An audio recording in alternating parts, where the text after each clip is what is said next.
dans le cadre d'une conférence YouTube Live qui avait été mise en place avec Sam et les écoles.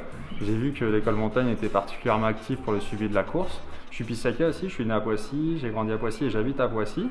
Et je suis entré en contact avec cette école pour venir leur faire une présentation de Sam Davis, de son bateau qui s'appelle Initiative Cœur et du Vendée Globe parce qu'ils ont mis en place des projets pédagogiques pour suivre la course. Tous les matins, ils plantent des punaises pour suivre l'avancement des quelques bateaux qu'ils ont ciblés et ils connaissent vraiment tout par cœur, c'est assez impressionnant.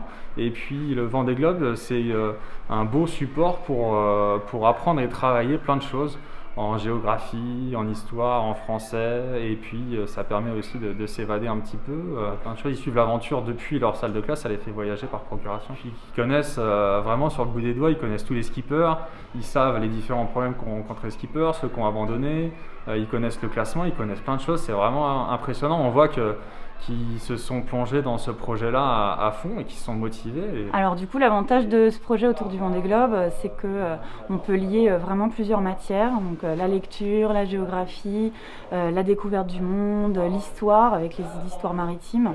On travaille aussi sur le repérage en géographie et c'est vrai que ça nous permet vraiment de travailler différents domaines. On travaille notamment sur les angles en mathématiques en programmant le bateau dans le cadre de la course virtuelle. En fait, on n'a même pas besoin de leur dire qu'on va travailler dessus. Ils sont dès le matin au fait de ce qui s'est passé la veille, la nuit. Là aujourd'hui, malheureusement, on a assisté hier au sauvetage de Kevin Escoffier, un skipper qui était en 3e position.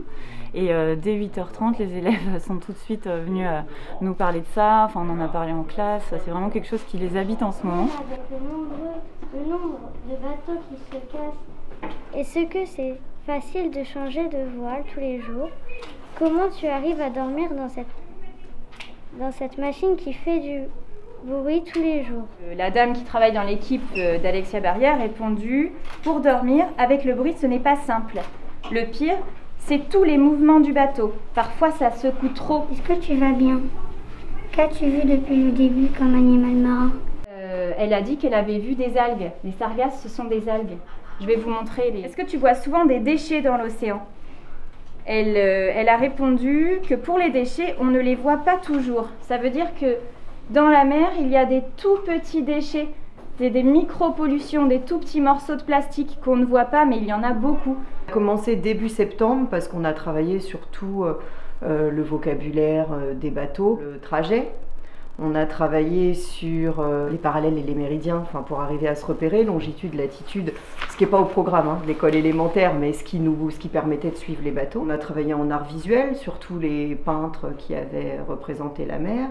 Chez les grands en lecture, on travaille sur le tour du monde en 80 jours. On a travaillé en musique aussi, sur les chants autour de la mer. Par rapport à cet endroit, qu'est-ce que c'est? La main. Yann. Voilà, c'est où la France? On voit pas? On voit un petit peu, hein? Fatna. Ouais. En ce moment, on travaille sur un conte africain. On travaille la compréhension dessus. On va travailler les paysages africains. Et puis ensuite, on se rapprochera on va travailler un petit peu sur l'Antarctique. Et puis on terminera par le Brésil quand ils remonteront le long des côtes. Donc le matin, on parle de ce qu'eux, ils apportent souvent, ils ont vu, de ce qu'ils suivent bien avec leurs parents. Et puis on regarde quelques vidéos aussi marquantes que j'ai sélectionnées avant, bien sûr, qui vont nous montrer souvent l'intérieur du cockpit, la mer, le premier albatros, les poissons volants, des choses qui vont... Et on travaille aussi ainsi les animaux qui vont croiser, voilà, avec quelques poésies sur la mer, quelques chants sur la mer. Voilà, on se sert de ça comme excuse.